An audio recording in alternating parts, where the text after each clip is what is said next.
Hey, welcome back to Fuck Shame in the Ass, where we talk about all sorts of stuff that is taboo or just really hard to talk about. Mostly stuff about me.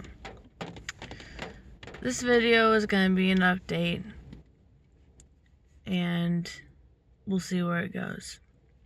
So, right now I'm exhausted because I've been having panic attacks all day. I started a new medication a couple days ago, and I just got over a relapse, so I'm pretty emotionally and physically just exhausted from that. I have a hard time saying that I relapsed and then mind reading and thinking I know what my friends and people in the recovery community think about me. And the truth is, I don't know what they think about me. What I think that they think about me is that, oh, well, McKenna went away from AA and it's been a long time, and she's worked her way down and she just hasn't been doing the steps and hasn't been doing what she should be doing, and so here she is, then she relapsed, and now there she was. And to be clear, I didn't relapse. I've been drinking for a couple months now. I fucking was shooting up meth and heroin for a couple days, and very quickly it was not what I was looking for. If I had done it the way that I wanted to do it, there's a formula that would have been better. Just, not too much heroin, just a little bit, and then a tiny bit of jib. Just a little tiny bit of jib. And I would have been golden for longer, at least. But I knew when I was getting into that, I knew that it wasn't going to solve any problems. I don't want people to think that I'm deluded or that I'm not aware that that's not gonna fix anything. I know it's not.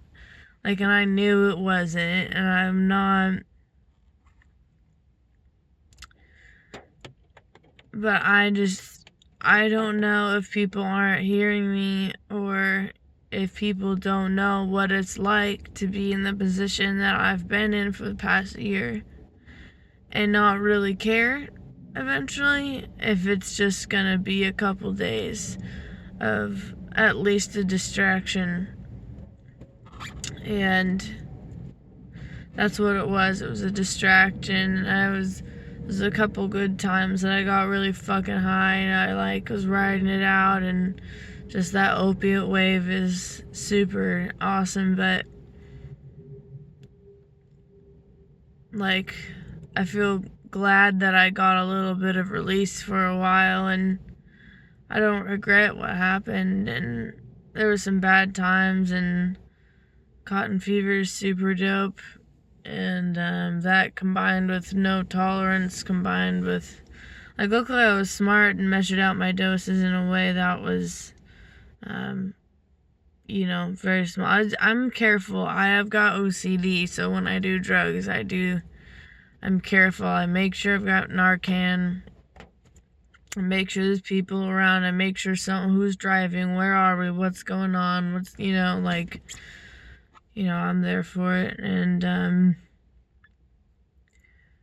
so overall, it was a fine experience, except for me being sick and throwing up a lot, and then taking Xanax and just sleeping in the car, and normal drug shit. It's nothing special.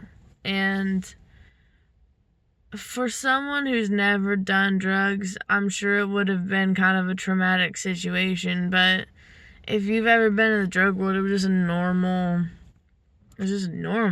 you know, like, just fucking, like, shooting the shit and hanging out with friends forever and just getting fucking high and, like, yeah, it was super dope. Like, part of it was really cool, but, like, obviously that's not sustainable. And I knew that I would be starting a new medication here in the next couple days, so I made sure that I quit before I start my new medication. Like, it's hard because I part of me doesn't want to downplay what I went through, but I'm real angry.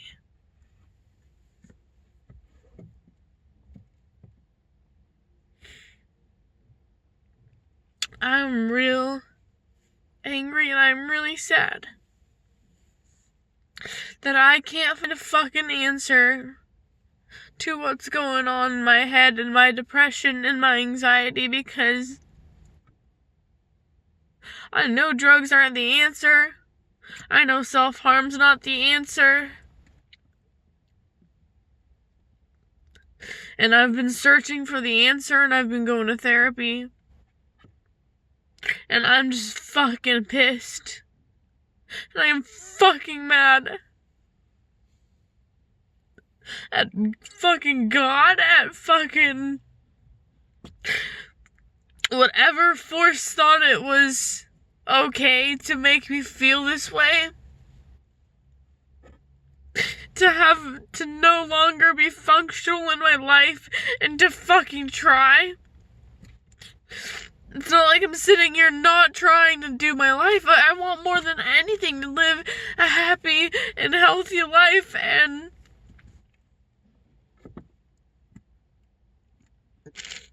I'm fucking pissed.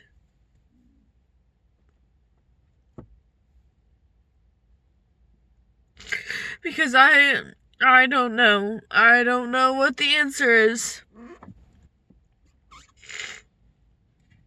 And I know it has to do, things are becoming a little bit clearer with where my OCD, like what my OCD latches onto, and trauma from my childhood, and like stuff with family, and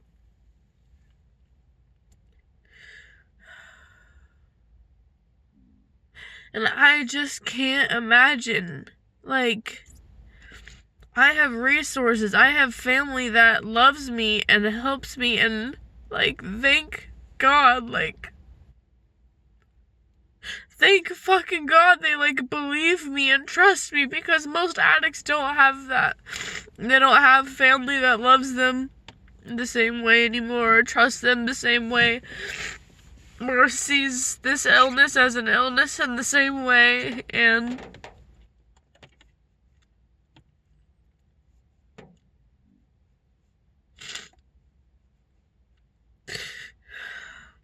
there's a lot I could say. There's a lot that's coming up right now.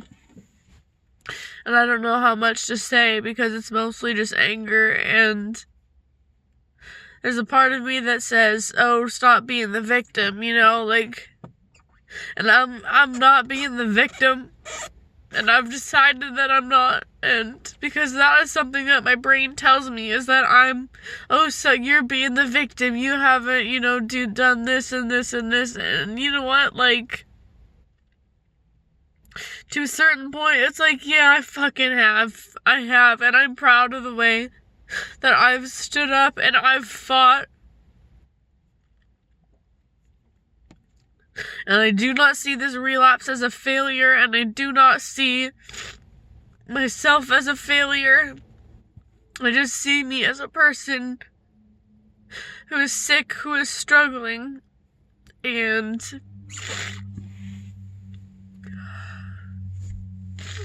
I don't know what the difference between me is and some other addicts, but I've got a great relationship with my family. I haven't fucked him over. I haven't stolen money from him. That's not true. I have a couple times a long time ago, like $20 and stuff. But for the most part, I haven't had to put my family through the ringer, where I'm constantly coming back and getting high and then leaving and coming back and getting high and begging them, like, please, this is the last time. And at least I don't know. I hope I hope they don't feel like that.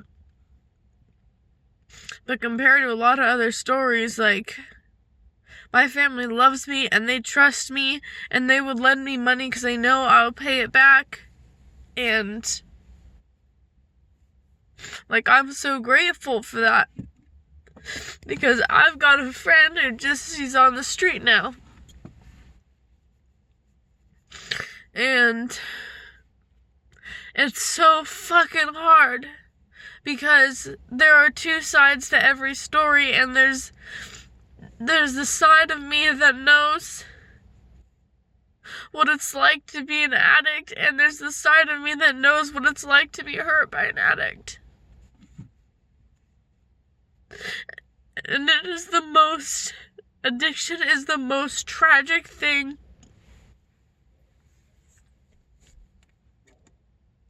I think in this whole fucking earth, dude. Because I hadn't been out there for a while, I hadn't been in the drug world for a while, and this week I met some really beautiful people, some really, really cool people. One of which who might go to rehab, and I'm just sitting there like, he's probably just gonna come back and do the same thing because statistics, you know? And fuck. Like, it makes me so angry.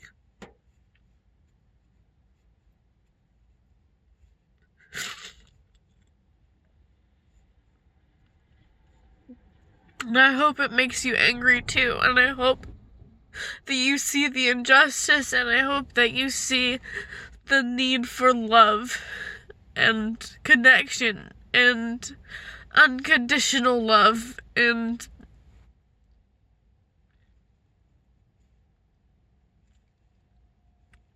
because I've been in rehab and I have seen the most beautiful, beautiful people. And I've watched some of them move on and do well for themselves, and maybe not stay sober, but, you know, they're getting there and they're learning and they're living their life and stuff. And then I watched someone who I just saw so much of myself in him.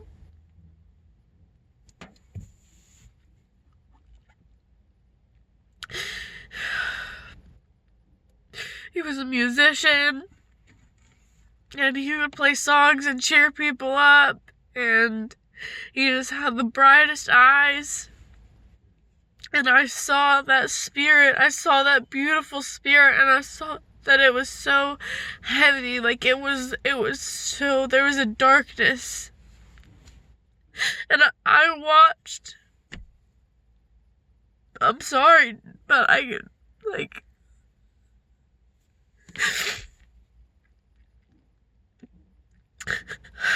I watched him say no to getting better and to fly home, and the entire rehab brought him into the middle of the rehab, and we put a circle of us around him, and we begged him not to go because going home was probably a death sentence. But he was just done. You saw that whatever that light was that was in him, like, the darkness got it.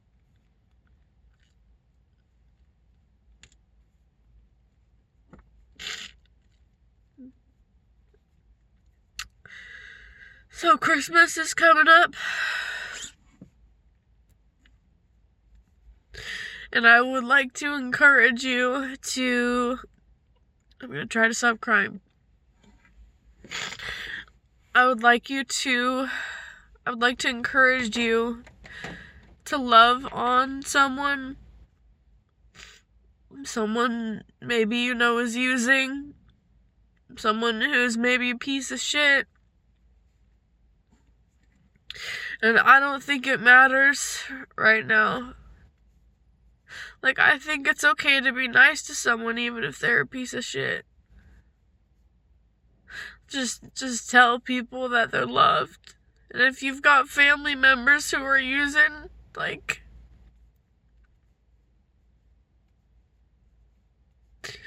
I don't know your story, but maybe let them over for, like, Christmas Eve or something.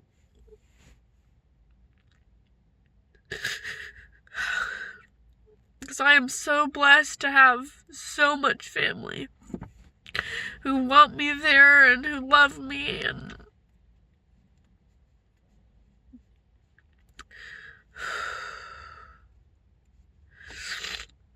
it's just not fair. It's not fair, and I think that most addicts get treated poorly by their families is because of shit they did to their families. And another reason is just because we don't know what to do. Families don't know what to do. We don't know what boundaries are. We don't know when to just love without bounds, because lots of times us addicts, we take advantage of that, and then so they don't know, like, our family doesn't know how to love anymore.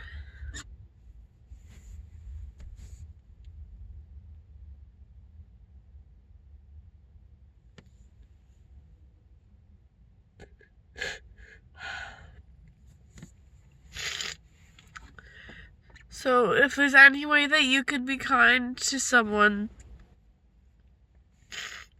without any expectation, without holding a grudge from the past, and just, like, really love on someone, I think that's a beginning step.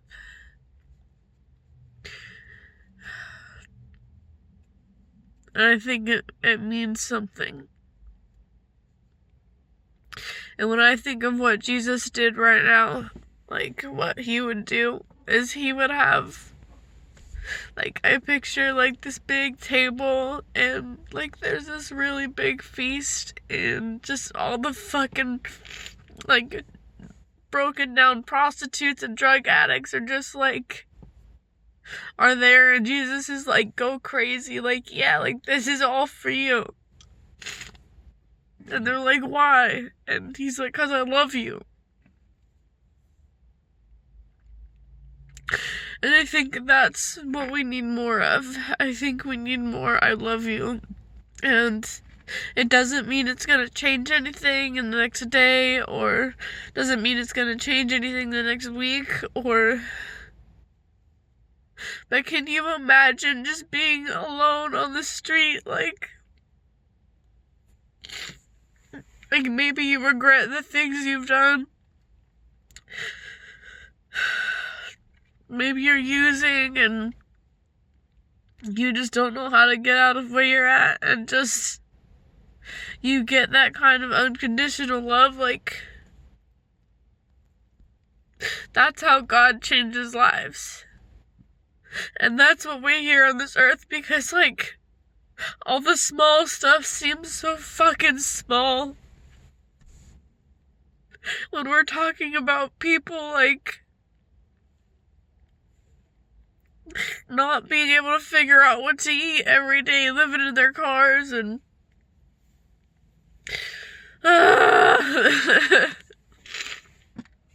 so I'm grateful for my relapse, and it made me really angry. And it made me angry that unconditional love isn't shown anymore, and it isn't taught anymore, and occasionally you see a glimpse. Sometimes the churches do it, sometimes it's like some old lady in her garage who just fucking has people over for fun, and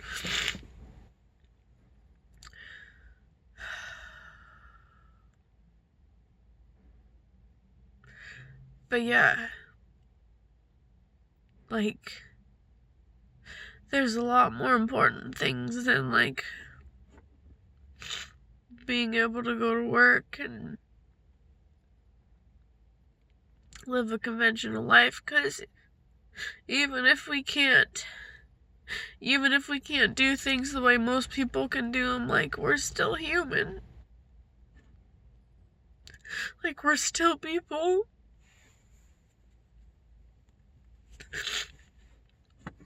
And just because I don't have it all figured out and I can't hold a job right now doesn't mean, like I'm still a person.